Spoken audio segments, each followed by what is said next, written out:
The great gathering, a long time ago but also just yesterday. The world was waiting. It had always been waiting, ever since the first tear fell in the garden.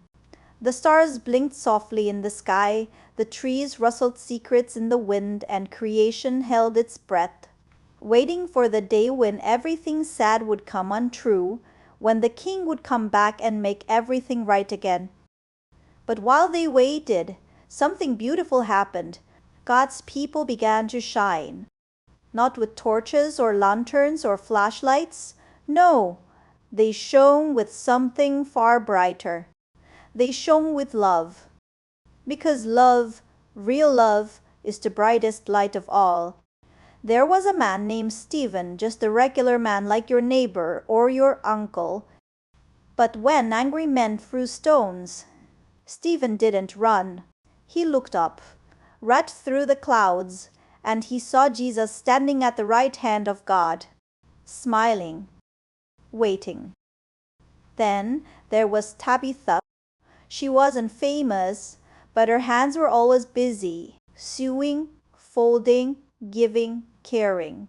She made clothes for widows and whispered, "You are not forgotten." And when she left the world for a while, the people wept, because love like that is rare.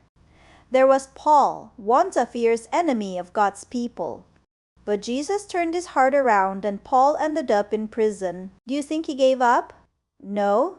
He sang. Even in chains, he sang about a love that couldn't be stopped. And there were others, so many others. People whose names aren't written in big books, but whose stories are etched in heaven. The quiet ones who gave their last coin, who cleaned floors and wiped tears, who prayed when no one saw, who trusted God even when everything around them felt dark. They didn't feel like heroes, but they were, because their hearts were made brave by God.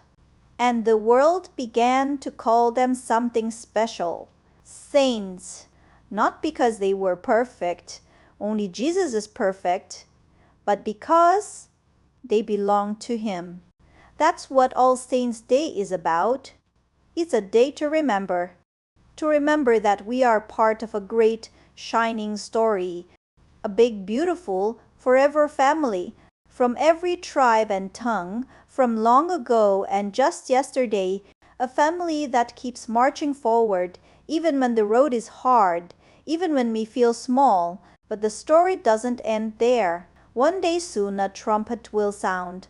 The sky will split open with glory, and the King Jesus will return. Your Sunday school teacher, maybe even you, will gather together like stars in a garden of light.